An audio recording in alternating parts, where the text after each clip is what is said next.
Hello friends, welcome to Learn Without Doubts. In today's topic, we will learn about expansion and consolidation of British power. Till now, we all have studied that how British came to India and they started interfering into day-to-day activities of India's administration. At that time, when British came, Mughal Sultanate was ruling India, and we all have studied that in 1717 Farooq Sayar gave company rights to trade, and that was three type of trade. One was in lieu of sum of rupees 3000 rupees. So and this right is also known as Magna Carta of British rule in India, which was given to him by Farooq Sayar. So this starts the British conquest of Bengal in 1700. If we talk about Bengal, so in 1700 Murshid Quli Khan became the Diwan of Bengal. Murshid Quli Khan was the Diwan of Bengal in 1700, and he ruled till his death, that is 1727. After Murshid Quli Khan was dead, so after his death two kings ruled Bengal, who was Shahazuddin Shujauddin. He was from 1727 to 1739, and then Sarfaraz, who was from 1739 to 1740. So these two kings ruled Bengal after the death of Murshid Quli Khan. So let's start with the first important king, who was Alivardi Khan. Alivardi Khan murdered Sarfaraz in 1740 and proclaimed himself as the new Subedar of Bengal. So Alivardi Khan, he murdered Sarfaraz in 1740 and he proclaimed himself as the new Subedar of Bengal. Alivardi Khan said that Britishers are like beehive. So he said that British people are like beehive. Why he said this? Because he said that if we take care of British, so British are able to give you a lots of money, a lots of power and lots of protection. Just like if we take care of the beehive, then we can get the honey from that. But if we try to fight with them, if we try to initiate a battle with them, so it will be very dangerous to anyone who tries to initiate the battle against British. So this was the thinking of Alivardi Khan, and that's why he compared British to the beehive. Alivardi Khan died in 1756. He died in 1756, and after Alivardi Khan's death, Sirajud-Dowla, who was the son of his youngest daughter, Sirajud-Dowla was the son of the youngest daughter of Alivardi Khan. He became new Subedar of Bengal. Okay, Sirajud-Dowla, he objected to the British fortification at Fort Williams. See, at that time, British wanted to make a fort, and they started making a fort at Fort Williams, which is in Kolkata, now Calcutta. So British was making a fort at Fort Williams, Calcutta, and that fortification was objected by Sirajud-Dowla. After that, there was a battle against British in 1756 by Sirajud-Dowla, and after that battle, Treaty of Alinagar. So Treaty of Alinagar was signed in between Sirajud-Dowla and British company or British army. So this Treaty of Alinagar took place in 1756. After that, an incident happened, an incident and which is known as Black Hole incident. Okay, so this black hole incident has two views from the historians nowadays. Few of the historians say that this incident never took place, and few historians say that this incident took place. But the analysis of both the views are that whether this incident took place or not, it is not yet confirmed, but it was that incident was highly propagated. Okay, so that this acted like a propaganda against Sirajud-Dowla by British that at that time. So this incident, black hole incident, is considered as highly propagated incident.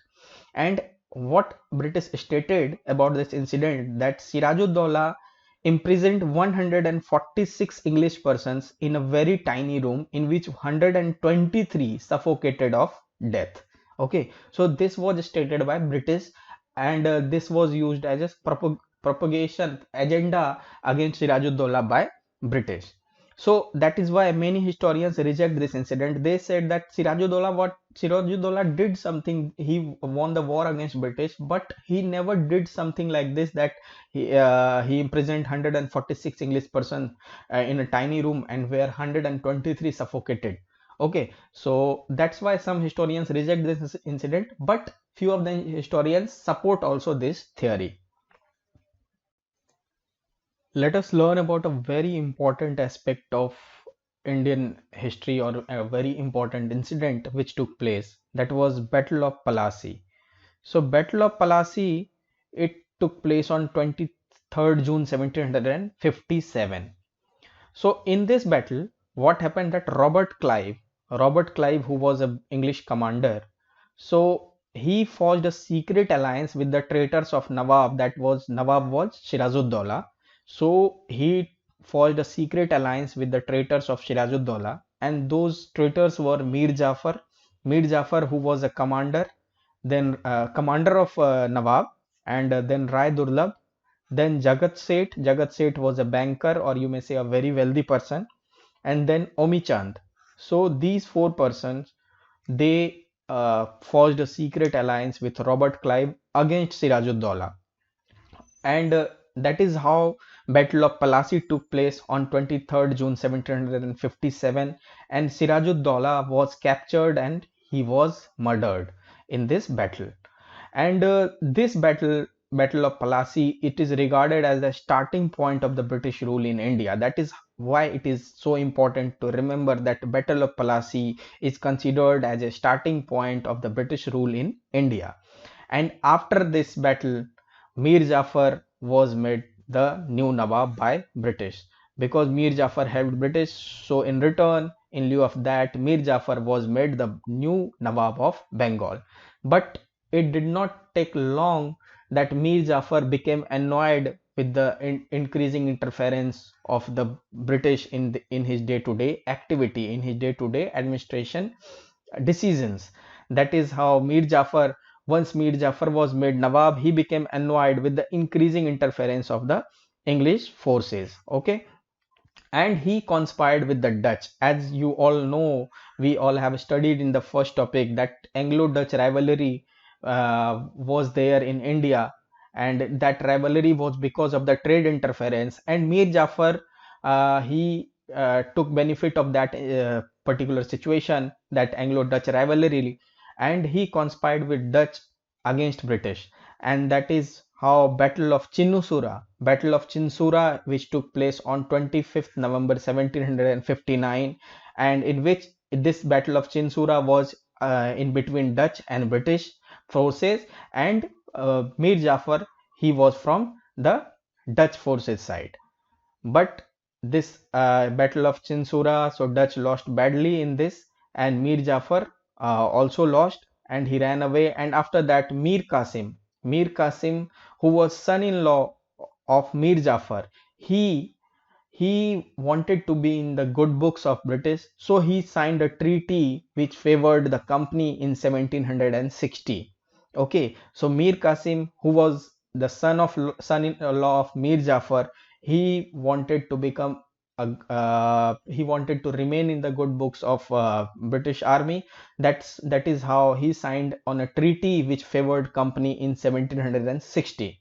And Mir Qasim, but later on when his capital was in Bengal, so at that time also Mir Qas the British continued interfering in his day-to-day decisions also, and he also become annoyed Mir Qasim, and that is when he shifted his capital from Murshidabad in Bengal to Munger in Bihar.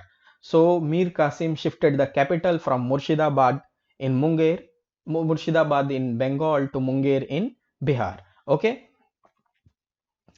an important incident which is mentioned in some textbooks is known as Patna incident.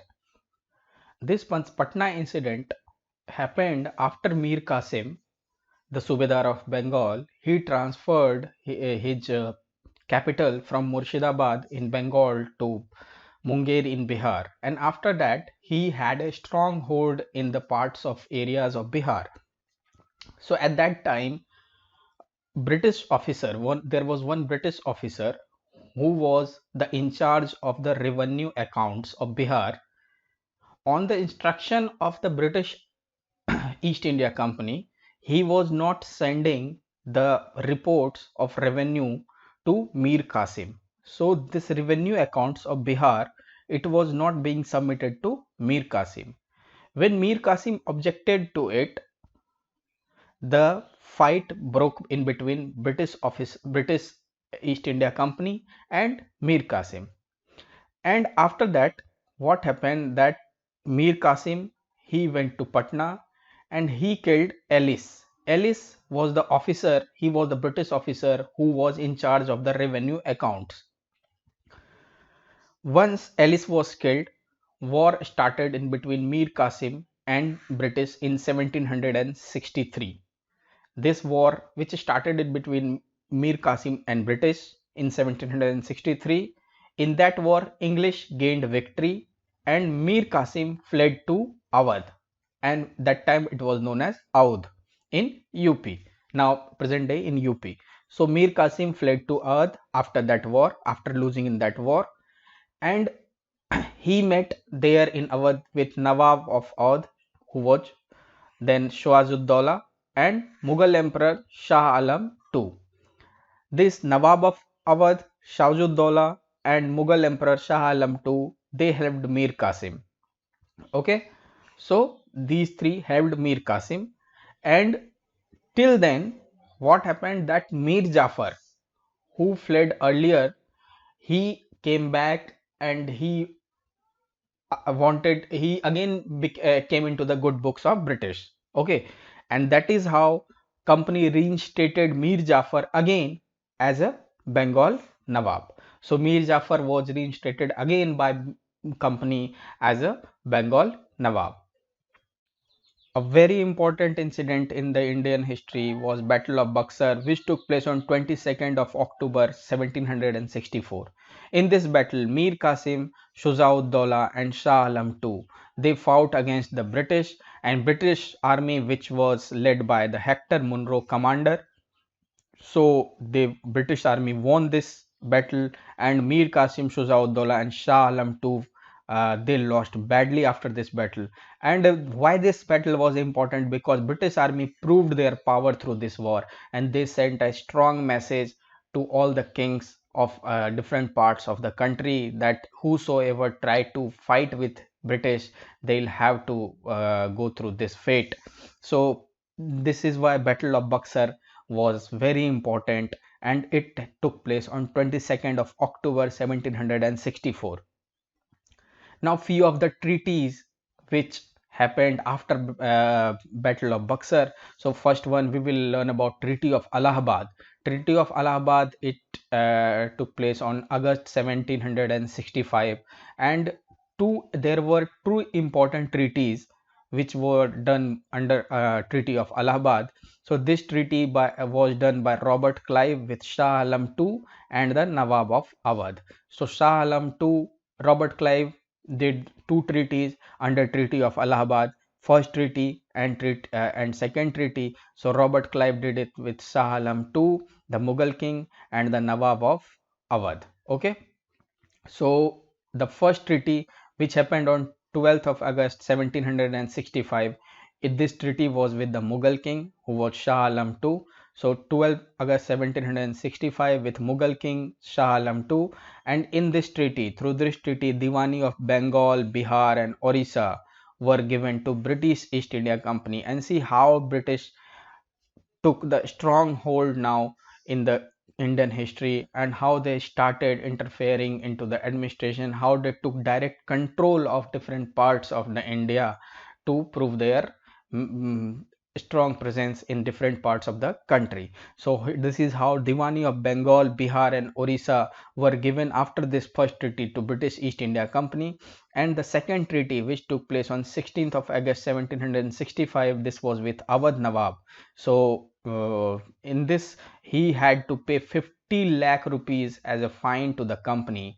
The Awadh Nawab on 16th August 1765, he did a treaty. He was forced to do a treaty with British by Robert Clive, and through this treaty he was asked to pay rupees 50 lakh fine to the company. And now we have come to the end of this topic, and the last topic is dual government of Bengal. Dual government of Bengal was started in 1765, and it went through 1772. Now, this system of dual government was introduced in Bengal by Robert Clive of British East India Company. It lasted from 1765 to 1772. Under this system, the administration of Bengal was divided into Nizamat and Diwani. The Diwani was carried out by the company and the Nizamat by the Nizams. The system was abolished by Warren Hastings in 1772, and Bengal was brought under direct control of the British, and the Nawabs remained as the mere pensioners of the East India Company. So this was all about the dual government of Bengal, introduced by Robert Clive in 1765 in Bengal and Bihar. This Robert Clive in 1765 in Bengal and Bihar. Diwani, the administrative rights were divided into two parts, Diwani and Nizamat. Diwani rights remained with the company and Nizamat right with the Nizams, and it proved to be very disastrous for the people of Bengal and Bihar also, because uh, because Nizams were also collecting taxes, and they were also very oppressive in nature, and at the same times the Diwani collection by the British East India Company was also very oppressive in nature. That is why it proved to be very disastrous for the people of Bengal. And at the last, Warren Hastings, he did away with the system in 1772. This is the end of the this chapter, and hope you all have liked this. Please write into the comment box if you have any query regarding the topics. So please write it into the comment box. Please like this video, please subscribe to my channel, and please share it with your friends, and those who are preparing for the competitive examination, please share it with them. Thank you very much.